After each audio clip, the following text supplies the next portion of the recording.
Speed क्या हो जाएगा v v की जगह क्या लिखते हैं c अपॉन n कहाँ चला जाएगा this is the time basically time taken by light और wave front time taken by light और wave front to travel distance d distance travel करें। जैसे मान लो स्लैब में से चले या प्रिज्म में से चले तब भी लगा सकते हैं। जैसे मान लो स्लैब है, स्लैब का थिकनेस t है, रिफ्लेक्टिव इंडेक्स कितना है और ऐसे चली गई लाइट, तो कितना टाइम लगेगा? यही लगेगा d n by c। c का वैल्यू सबको पता रहता है, कितना होगा n दे देगा आपको, और d की जगह यहाँ पर क्या आ जाएगा? t आ जाएगा। थिकनेस यानी कि टाइम लगेगा कितना? t अपॉन c इंटू बात तो कर सकते हैं। मान लो प्रिज्म रहा और रे से चली गई, कर सकते हैं l l l, तो ये डिस्टेंस कितनी होगी? √3l/2, तो √3l/2 into n by c।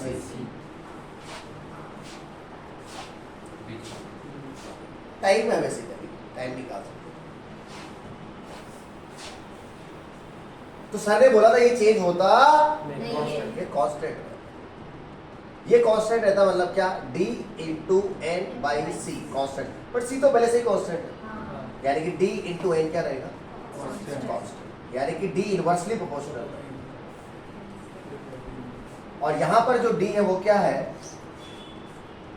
अगर रे ऑप्टिक्स की बात करें, separation between wave fronts, because हमने बोला था when light travels from one wave front to another, यानी कि this is nothing but separation between the wave fronts।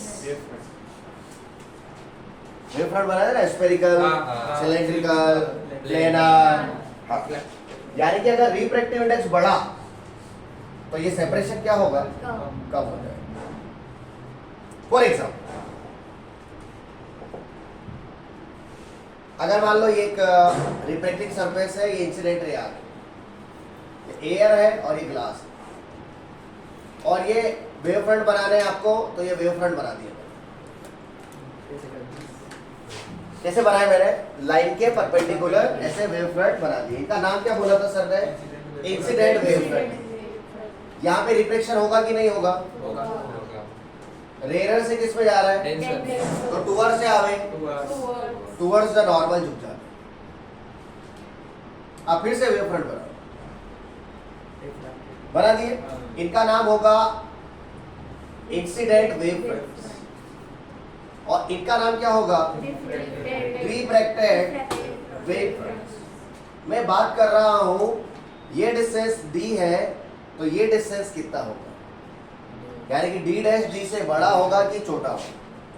तो सर ने लिखा हुआ कि d जो होता है वो इनवर्सली प्रोपोर्शनल टू n होता है। इसका मतलब अगर आपका एक मीडियम से दूसरे मीडियम में जाने पर रिफ्रैक्टिव इंडेक्स बढ़ा तो ये d कम हो जाएगा। बताओ, एयर का रिफ्रैक्टिव इंडेक्स ज्यादा है कि ग्लास का?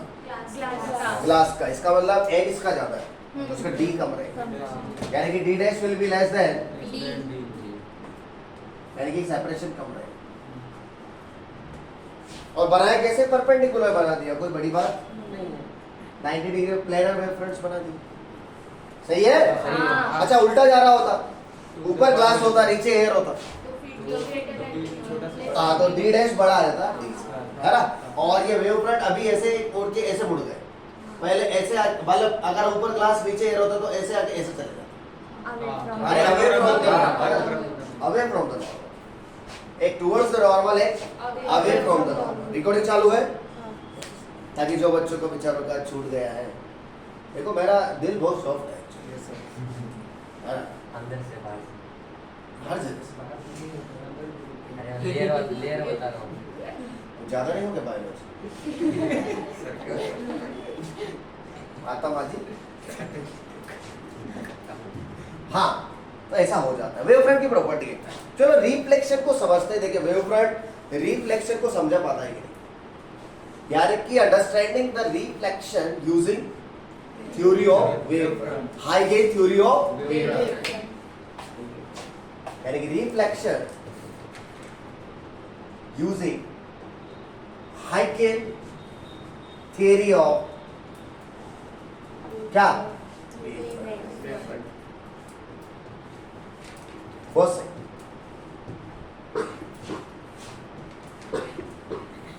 तो देखो रिफ्लेक्शन समझाने का मतलब रिफ्लेक्शन के नियम समझा दो आप। तो रिफ्लेक्शन की क्या क्या नियम है? Incident angle is equal to reflected angle I बराबर आर। तो अगर मैंने आई बराबर आर प्रूव कर दिया तो रिफ्लेक्शन हो गया। बात तो यही है, नहीं है? मतलब मुझे कुछ नहीं कर रहा है, आई बराबर आर प्रूव कर रहा है। कैसे भी करो अभी आप, बढ़िया। हाँ, आई बराबर आर प्रूव करते हैं। चलो पहले ये लिख लो क्योंकि इसमें थोड़ा theory लिखाएंगे upon.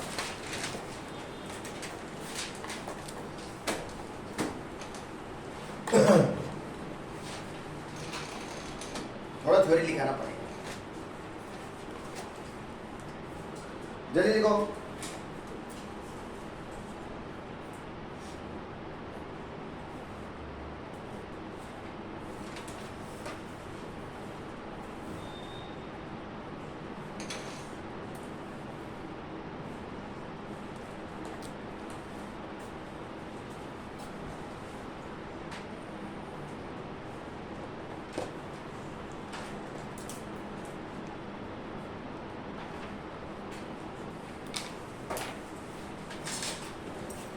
High gain theory of wave. देखो पहले डायग्राम बना देता हूं फिर लिखवाऊंगा, ठीक है? ये बना दिया मैंने प्लेन रिफ्लेक्टिंग सरफेस, यानी कि जिसको बोलते हैं हम लोग हिंदी में बिकॉज रिफ्लेक्शन किससे होगा? मिरर से होगा। और देखो यहां पर हम रे नहीं बनाएंगे, वेव फ्रंट बनाएंगे। तो मान लो एक वेव फ्रंट टकरा गया है, ये वेव फ्रंट टकरा गया। ये कैसा वेव फ्रंट है? Planar wave front. किससे टकरा गया? ये इस मिरर से टकरा गया कि नहीं टकरा गया? ये एंड टकरा गया बट वो एंड टकराया नहीं। कोई बात नहीं, चलेगा। अच्छा, लाइट बनानी है तो लाइट कैसे बनाते हैं? वेव फ्रंट के परपेंडिकुलर, पैरेलल नहीं भाई, परपेंडिकुलर। लाइट कैसे आती है? वेव फ्रंट के परपेंडिकुलर। तो ये देखो, ये आ गई लाइट टकरा गई और ये यहाँ पे लाइट यहाँ अभी यही है। This is called incident wave front, and these are IRs. IR मतलब इंसिडेंट, और ये एंगल कितना? 90 का एंगल। बराबर है ना? बात तो सही है। ये टकरा गया, टकराने के बाद क्या होगा आपको तो पता ही सही, रिफ्लेक्शन होगा ना? ये तो अभी यहाँ तक पहुंचा भी नहीं है, तो इसको यहाँ तक पहुंचने के लिए कुछ तो समय लगेगा। लेट से मान लेते हैं टी टाइम लग रहा है और इसका नाम दे देते हैं AB, इंसिडेंट वेव फ्रंट। तो B को यहां तक पहुंचने के लिए, यहां इस लाइट को यहां तक पहुंचने के लिए कुछ तो समय लगा। लेट से मान लेते हैं कि T समय लगा, यानी कि इसको B से C पर पहुंचने के लिए कितना समय लगा?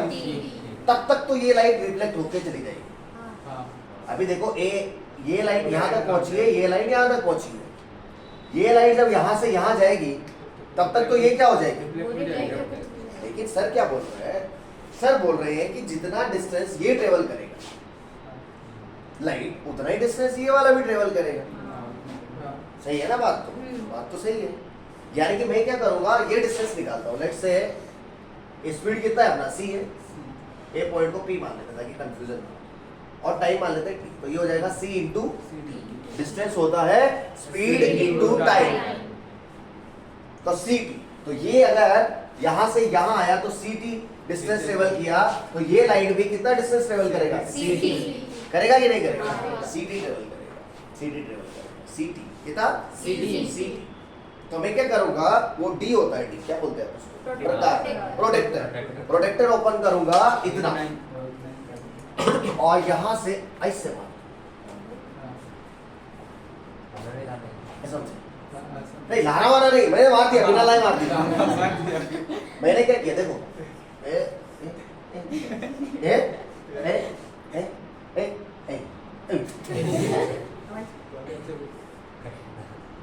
यार समझ जाओ ना। समझ गए। कितनी डिस्टेंस का? सिटी यानी कि अब क्या होगा, अब होगा वही जो हम चाहेंगे। क्या हम यहां से इस पर एक टेंजेंट डालेंगे, बिकॉज हमको पता है कि जो हमारा वेव फ्रंट है, रिफ्लेक्टेड वेव फ्रंट, उसका एक पॉइंट तो ये रहा और एक पॉइंट इस पे नहीं होगा, क्योंकि ये अगर सीटी चला है तो ये वाली लाइन में कितना चल रहा है? सीटी। बट ये ध्यान रखना है कि इस पर टेंजेंशियली बनाना है, टेंजेंशियली बताता हूं, बिकॉज टेंजेंट जो होती है वो परपेंडिकुलर होती है नॉर्मल की, ऐसा टच करता हुआ जाना चाहिए। हाँ, बिकॉज जो हमने लाइट का डायरेक्शन बनाते हैं हमेशा वो टेंजेंट के परपेंडिकुलर बनाते हैं।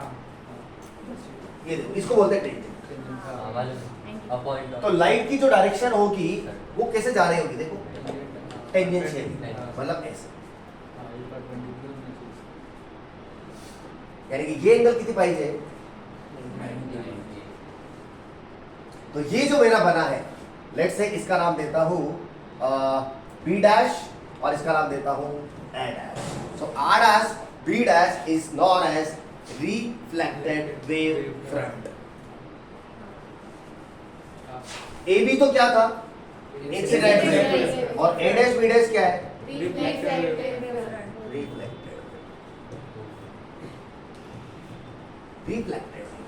कोई दिक्कत? कोई दिक्कत नहीं, कोई भी दिक्कत नहीं। चलो इसमें देखते हैं कैसे बनाएंगे। ए से ही बनाया हुआ है, कोई दिक्कत ही नहीं। ठीक है, so this is reflected wave front, नाम दे दिया अडास बी डैश। ठीक है, अब देखो ये एंगल कितना है?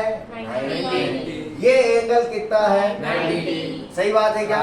तो मैं बोल रहा हूं triangle A dash B dash and triangle A B B dash. दिख रहा है क्या आपको? एक तो ये रहा, टिश टिश टिश टिश टिश टिश, ये दोनों कॉन्ग्रुएंट है। मैं बताता हूँ कैसे। ये एंगल कितना है? ये एंगल भी कितना है? और ये कॉमन है, तो बाकी सब भी सेम चाहिए। बाकी सब भी सेम चाहिए, मतलब ये एंगल बराबर ये एंगल होगा, होगा? यानी कि ये थीटा, तो ये भी क्या? थीटा। अच्छा, नॉर्मल बनाते हैं। नॉर्मल कैसे बनता है आपको तो पता होगा, है ना? और ये था आई, आई मतलब एंगल ऑफ इंसिडेंस। तो ये भी कितना होना चाहिए? आई। प्रूव करना है, प्रूव करना। चलो वो सही है। आप मुझे बताओ ये एंगल कितना है? थीटा। ये एंगल भी कितना है? थीटा। थीटा है भाई, कोई दिक्कत नहीं। मुझे ना ये मेरी एक्चुअली आर आर और ये है मेरी आर। तो ये होगा आर। होगा कि नहीं? होगा होगा होगा नहीं होगा? होगा कि नहीं? होगा। होगा होगा होगा। क्या से इस वाले ट्राइंगल को देखो, ए डैश बी डैश दिख रहा है क्या आपको? ए डैश बी डैश। ये एंगल कितना है? 90। ये एंगल कितना है? थीटा। तो ये एंगल कितना आएगा? 90। 90 माइनस थीटा आएगा। अरे यार तीनों का सम कितना चाहिए? 180। तो ये कितना आएगा? और ये कितना है? तो ये कितना बचा? 90। कैसे बच गया? 90 माइनस आर माइनस थीटा होगा ना वो, नॉर्मल से अगर 90 लिया अरे आर तो ये है, तो नॉर्मल से 90 आएगा ना, अगर वो पूरा 90। ये पूरा 90। हाँ ठीक है, ये आर। हाँ हाँ तो this will be 90 minus R. हाँ हाँ ये बोल रहा है ना? हाँ ये बोल रहा है ना? हाँ, हम भी वही बोल रहे हैं। हम बोल रहे हैं कि जो हमारा ये वाला एंगल ये थीटा है हमारा। ठीक ठीक है। अच्छा, इसको ऐसे भी कर सकते थे आप,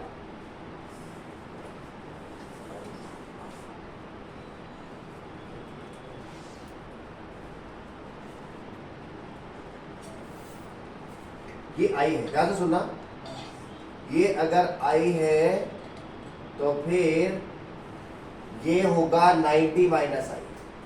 कैसे सर? हाँ, क्योंकि ये एंगल जो है 90 है, हाँ। तो ये आई है तो ये कितना हुआ 90 माइनस आई, और ये भी तो 90 है, 90, हाँ। यानी कि ये थीटा नहीं है, ये क्या है आई है। आई है। ये आई, ये 90 माइनस आई, हाँ। और ये 90, हाँ। तो ये हो जाएगा आई वापिस से। और ये आई है तो ये भी क्या होगा आई। क्यों?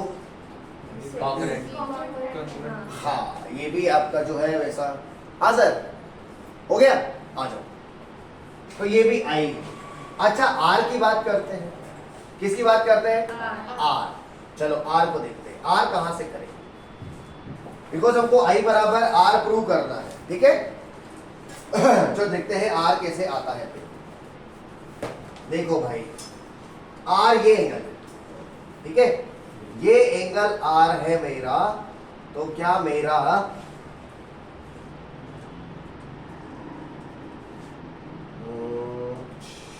ये एंगल आर हो गया,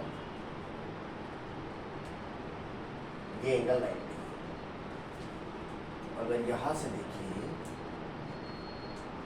क्या ये एंगल 90 माइनस आर होगा?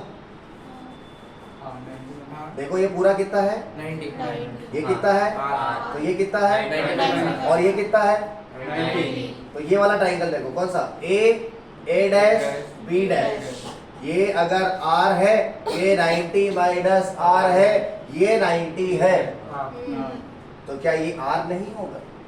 बताता हूं, ये कितना है आपका, ये कितना है आपका, 90। और ये कितना है आपका, इज इक्वल टू 180, आई बराबर are.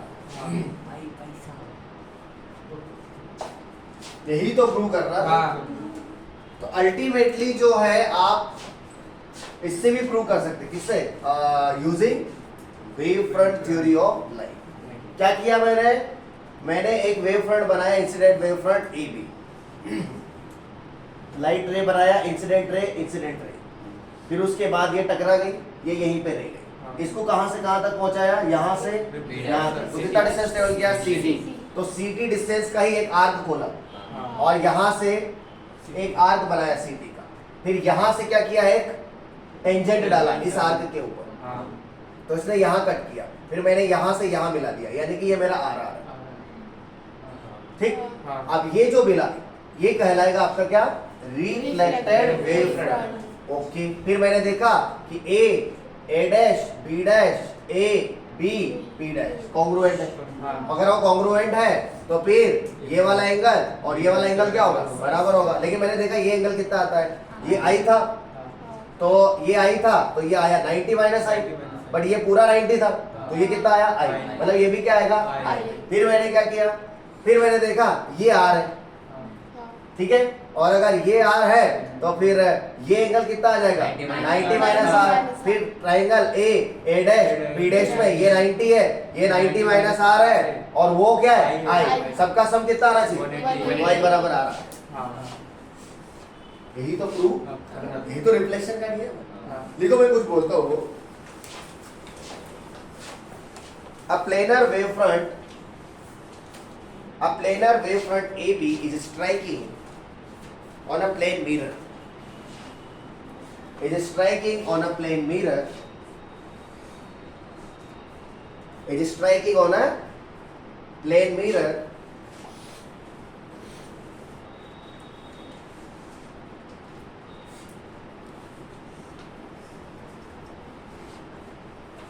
Is striking on a plane mirror. Full stop.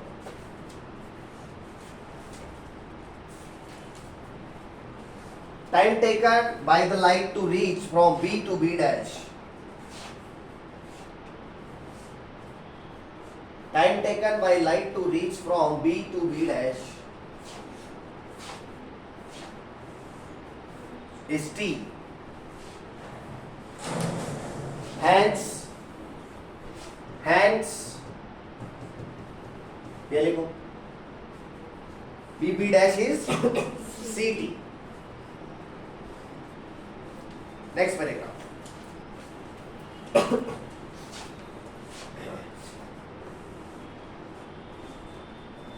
To draw refracted wavefront, to draw reflected wavefront, an arc of radius CT is drawn from point A.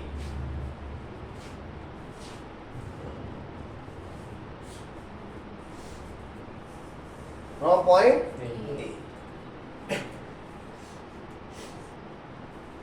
Full stop. A tangent is drawn on the arc from B dash. A tangent is drawn on the arc from point B dash.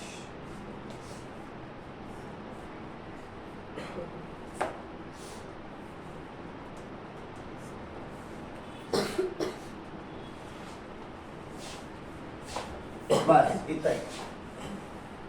फिर यहाँ पे लिख दिया मैंने ए dash B dash क्या आ गया, फिर से बता देते आपको।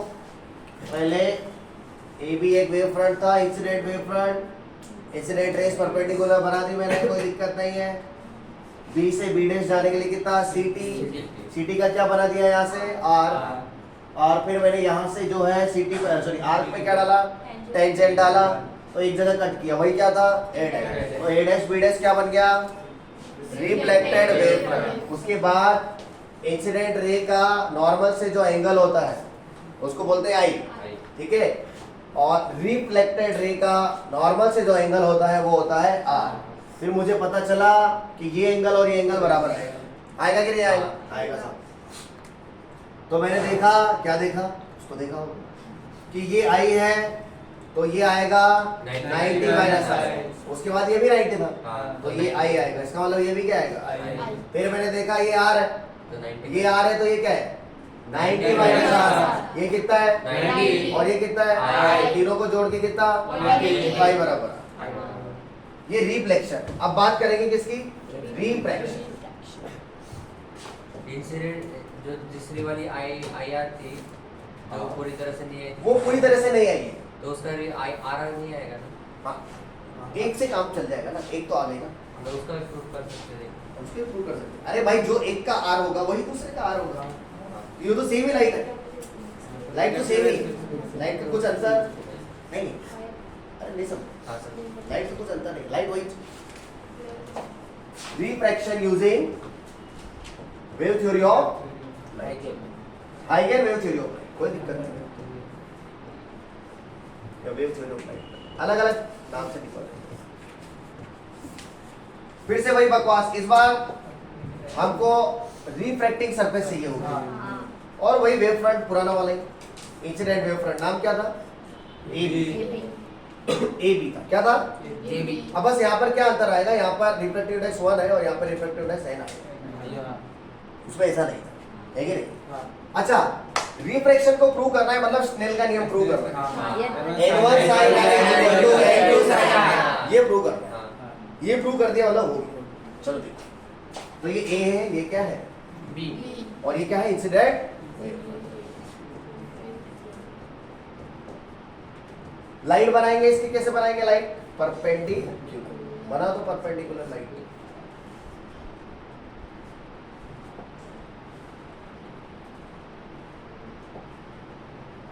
ध्यान रखें एंगल कितना आ गया, ये तो टकरा गया, ये नॉर्मल और ये क्या हो जाएगा आई, हो जाएगा। चलो सर आगे बढ़ो, n1 n2 रखते हैं, ज्यादा अच्छा लगेगा।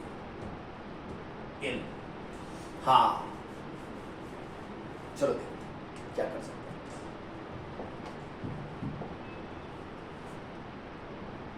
जितना टाइम यहां से यहां में लगेगा उतना टाइम ये आगे जाएगा, कुछ तो भी टाइम सेम रहता। तो देखो स्पीड ऑफ लाइट की बात करते हैं, तो V बराबर होता है C by N, होता है। हाँ। तो V1 होगा C by N1 और V2 होगा C by N2। सही है रही? N1 आएगा, बहुत सही। C by, यानी कि इस मीडियम में स्पीड कितना है? C by N, और इस मीडियम में स्पीड कितना है? C by N। ये सही है कि नहीं? हाँ। सही है। तो मान लेते हैं B से B डैश पहुंचने में टाइम लगा T, तो ये डिस्टेंस कितना होगा? C D नहीं होगा, V1T होगा। अरे सही है, सही है।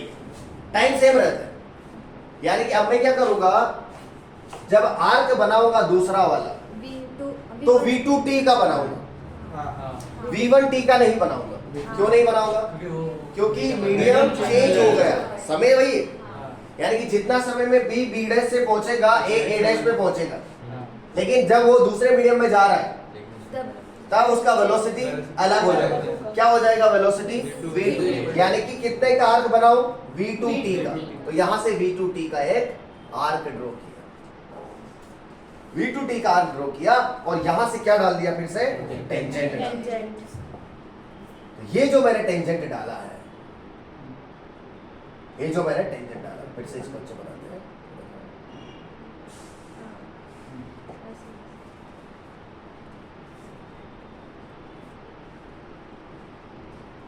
ये टेंजेंट बना दिया अब मैंने, यार। तो ये डिस्टेंस मेरा क्या है? V2T है, परपेंडिकुलर बना। दिस इज RR, RR का मतलब रिफ्रैक्टेड रे, and this is R, angle of refraction, and this distance is V2T, not V1T। V2T time change नहीं होता, डिस्टेंस चेंज हो सकता है, टाइम चेंज नहीं होता। बस यार कुछ नहीं, अभी तो खत्म हो गया। ये एंगल भी कितना है? 90। सही है। अब आप देख सकते हैं, क्या देख सकते हैं? देखो सुनो, ये कितना है? I, तो ये कितना होगा? 90 माइनस I, तो ये कितना होगा? सही है ना? हाँ। ओके, इस पे आ गए। ये कॉन्ग्रुएंट ट्रायंगल हो गया। सॉरी, ये एंगल कितना है? तो ये कितना होगा? 90 माइनस R। ये कितना है? 90, तो ये होगा R। अरे सही है, सही है। तो पहले बात करते हैं हम लोग triangle A B D dash. हाँ, साइन है निकालते, साइन साइन होता है परपेंडिकुलर अपॉन हाइपोटेनस। तो परपेंडिकुलर आएगा V1T और हाइपोटेनस आएगा A B डैश। ऐसे साइन आप निकालो, कौन से ट्राइंगल से? Triangle A dash B dash, है ना? इससे भी निकालो साइन आप। परपेंडिकुलर आएगा V2T A B डैश। बात तो सही है, दोनों का रेशियो ले लो। Sine I upon sine R। A B dash cut गया, तो क्या आ गया? V1 क्या है और V2 क्या है? C से C क्या हो गया? क्या आ गया? N1 sin I equal to N2 sin R। नहीं है? ये सनेल का नियम, और यही तो रिफ्रैक्शन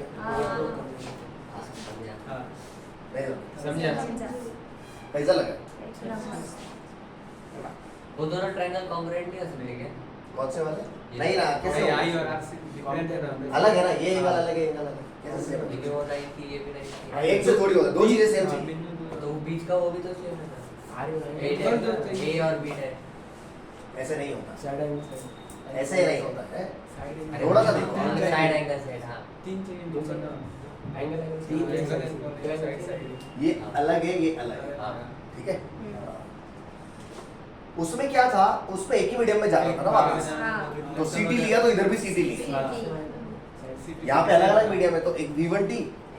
तो कौन सा कंसेप्ट यूज किया कि भाई वेव फ्रंट जब, मतलब लाइट जब एक वेव फ्रंट से दूसरे वेवफ्रंट पे जाती है तो टाइम चेंज नहीं होता है। हाँ यही बात था। टाइम कॉन्स्टेंट तो टाइम मैंने वही रखा, ये भी टी था, वो भी टी था ये भी टी, बट स्पीड चेंज होगा v1 t v2 ऐसे लिखा है मैंने, ठीक है। और ये a डैश b डैश का नाम क्या है? रिफ्रैक्टेड। सही है क्या? हाँ सही। छापो, पहले इसको छापो। तो बेटा बात करते हैं कुछ इंटरफेरेंस सेटअप। दो सेटअप यहां पर डिस्कस करेंगे। इंटरफेरेंस होने के लिए सबसे जरूरी चीजें जो है वो है कोहेरेंट सोर्सेस एंड क्या दो चीजें बताई थी सर। स्लिट मतलब कि स्मॉल साइज वाला, यानी कि d should be less than equal to जो डिस्टेंस है वो लैम्डा से, डिस्टेंस मतलब वो साइज ऑफ द ऑब्जेक्ट और अपर्चर वो छोटा होना चाहिए लैम्डा से, ठीक है। कोहेरेंट सोर्सेस उसको बोलते हैं। ये चीज तो सेटअप वर्क।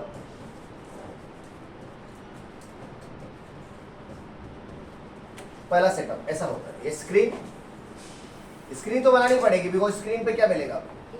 इंटरफेरेंस पैटर्न मिलेगा, इसलिए स्क्रीन। कोई बोलेगा स्क्रीन है कि लाइन है? स्क्रीन।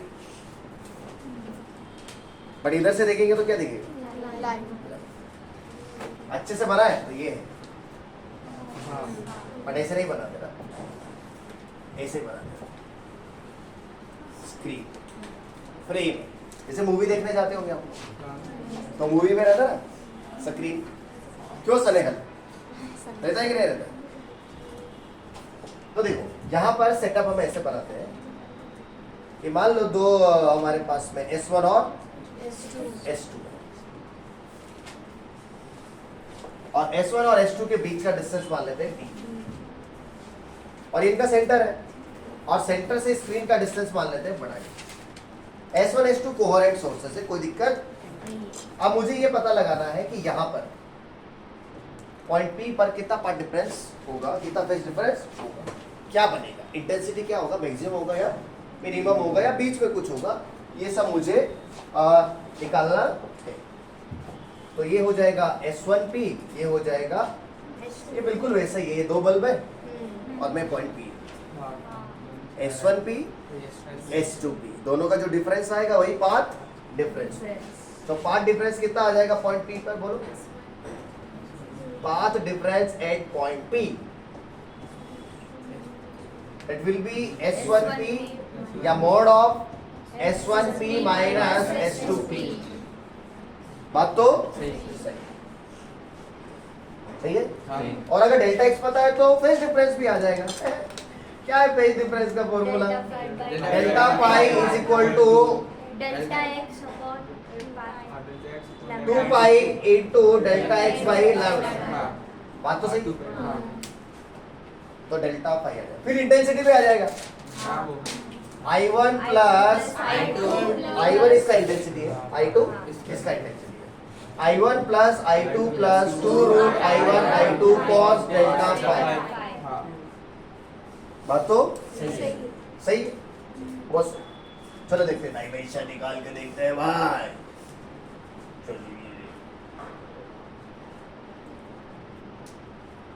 पाइथागोरस लगा देते हैं, पाइथागोरस, गोरस पाइथ, ट्राइंगल S1 P दिख रहा है? दिख रहा है? नहीं दिख रहा है? दिख रहा है। अच्छा एक खुशखबरी, देखो आज तो मैंने माफ कर दिया आप लोगों को, लेकिन आगे से माफ नहीं करूंगा, साफ करो। तो जिनका कंप्लीट नहीं है मंडे तक का टाइम देता, ताकि कोई एक्सक्यूज नहीं बचेगा। एग्जाम था, बीमार पड़ गया था, ये हो गया था, भूल गई, ये हो गया। भूलना तो कतई अलाउड नहीं है, बीमार पड़ गया भी कभी अलाउड नहीं है। बीमार पड़ गए तो घर पे रहो, आराम से चद्दर खींच के सो जाओ। और नहीं कंप्लीट हुआ, ये तो हो ही नहीं सकता, मतलब नो एक्सक्यूज, कुछ भी हो जाए। मंडे को इधर पैर आप तभी रखे क्लास में, क्योंकि मैं इस बार आपको ऐसे बाहर भेजूंगा नहीं, घर भी नहीं भेजूंगा, सजा दूंगा। इसको सजा नहीं बोलते, एक क्लास से उठा के वो क्लास में बिठा दिया, इसको सजा नहीं बोलते। सजा दूंगा क्लास के अंदर, कैमरे पे पर्दा लगाए। हाँ, और कोई किसी को नहीं बताएगा क्या सजा मिला है। रूह कांप जाएगी अंदर से, वही सजा मिलेगा। उधर बैठ जाओ लिख लो 8:30 तक, ऐसा नहीं। बाहर चले जाओ लिख लो, ऐसा नहीं। मंडे आई बात समझ में? Yes, sir. जो आपके दोस्त नहीं आए हैं उनको भी बोल देना, वो राउरी ब्रदर्स आते हैं ना, उनको भी बोल देना, ऐसे नहीं चलेगा। और बिहारी ब्रदर्स ऐसे चलने वाला है। तबीयत खराब है, घर पे रहो मस्ती से, सही हो जाए, नोटबुक कंप्लीट हो जाए, आ जाओ, नहीं हो सो जाओ, मस्त रहो, कोई डिस्टर्ब नहीं करेगा। घर पे आके तो कभी मैंने बोला नहीं है कि दिखाओ नोटबुक, क्लास में आते तो ही पूछता हूँ कि दिखाओ नोटबुक, यही पूछा है ना हाँ, बस। तो लास्ट तारीख क्या है? तारीख पे तारीख नहीं मिलेगी, सिर्फ फाइनल तारीख है मंडे। और इंसाफ होगा, या तो इंसाफ होगा या आदमी साफ होगा। चलो देखिए, ट्राइंगल S1PO क्या एक राइट एंगल ट्राइंगल है, देखो ना। इसमें कौन बेस है, कौन हाइपोटेनस है?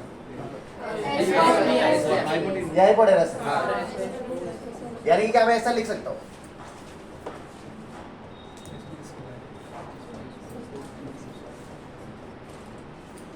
मान लेते हैं distance y, let's say distance is because ये दिया रहता है सेंटर से कितना होगा। हाँ तो बस S1P क्या आ जाएगा, under root of S1O square plus S1O क्या है, ये कितना है, ये पूरा कितना है, ये D/2, तो D/2 प्लस D square plus Y square, yes और नो? Yes, sir. ऐसा सिमिलरली कौन सा ट्राइंगल? S2PO,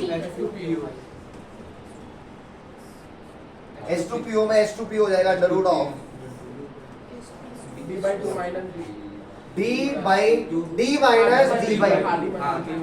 अरे ये डिस्टेंस कैसे निकाला है? D माइनस D/2 का स्क्वायर प्लस, तो क्या आ गया पहला, डेल्टा x। फिर बस मुझे देखना है कि वो मैक्सिमा है कि, यानी कि अगर मैक्सिमा होगा तो डेल्टा x आएगा मेरा एल लैम्डा, और अगर मिनिमा होगा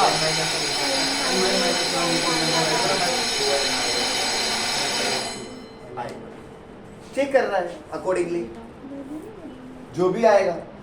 मैक्सिमा आएगा तो आई मैक्स होगा root I1 plus root I2 का स्क्वायर, और अगर मिनिमम आएगा तो आएगा रूट I1 माइनस, सही है क्या? लेकिन आपको नहीं लगता कि इसको सॉल्व करना थोड़ा सा मुश्किल है? रूट भी है, स्क्वायर भी है, बहुत टाइम लग जाएगा करके, तो कुछ तो अजम्पशन पकड़ सकते हैं। एक अजम्पशन लिया ना तो ये आसान होता है। अजम्पशन क्या लेते हैं इसमें, आसान बनाने के लिए, पार्ट डिफरेंस को आसान बनाने के लिए एक अजम्पशन लेते हैं कि डी अगर बहुत बड़ा हो जाए, यानी कि स्क्रीन यहां है और सोर्सेस यहां है,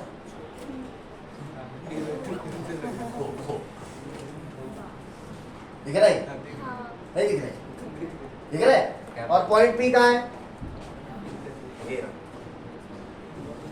S1P बनाते हैं, S2P बनाते हैं, ठीक है?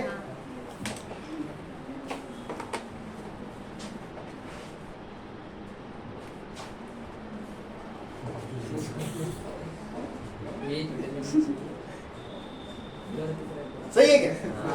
कैमरा मैन आपको नहीं लगता दोनों लाइन पैरेलल? हाँ मुझे तो लग रहा है दोनों लाइंस पैरेलल। हाँ यानी कि ऐसा अजम्पशन लेने से क्या हो जाएगा मैं बताता हूँ। ऐसा अजम्पशन लेने से एक बहुत बड़ा फायदा है मेरा, कि मेरे को मिलेंगी दो पैरेलल लाइंस, ये रहा S1 और ये रहा क्या, S2 तो ऐसे लाइंस जा रही होगी मेरी, ये और, हाँ तो इनके बीच का जो पार्ट डिफरेंस है वो सिर्फ मैं बताता हूँ इतना ही है। इसके बाद तो दोनों सेम डिस्टेंस चलेगी। हाँ पॉइंट P इधर कहीं तो भी है आगे, यानी कि यही मेरा डेल्टा एक्स आ जाए। और अगर इसको मैं थीटा मानूं, ठीक है, तो फिर मेरा क्या आएगा, ये साइन कॉस क्या आएगा, ये d है तो ये होगा d cos थीटा, यानी कि d cos थीटा क्या आ जाएगा, जो डेल्टा एक्स पहले इतना बड़ा सारा S1P माइनस S2P आ रहा था, वो डेल्टा एक्स क्या आ गया, d cos थीटा। और सर कैसे निकालेंगे थीटा, ये थीटा है बेसिकली, थीटा का फील दिलाता हूं, ये थीटा है, ये थीटा। तो क्या हो जाएगा यहां से टेन थीटा हो जाएगा दिस डिवाइडेड बाय दिस, यानी कि टेन थीटा हो जाएगा, और टेन थीटा पता है तो cos थीटा भी निकल जाएगा। टेन थीटा पता है मुझे, कितना है, cos थीटा भी आ जाएगा। टेन थीटा होता है परपेंडिकुलर अपॉन बेस, जबकि cos थीटा होता है बेस अपॉन हाइपोटेन्यूज। ये ज्यादा आसान है, लेकिन ये कब, जब स्क्रीन बहुत बड़ी नहीं हो, दूर हो सोर्सेस से, तब ये जंक्शन ले सकते हैं, बिकॉज वो ऑलमोस्ट पैरेलल जाएगी।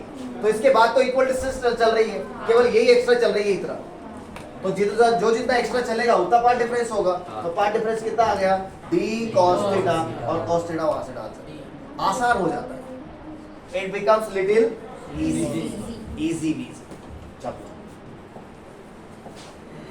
छाप सको तो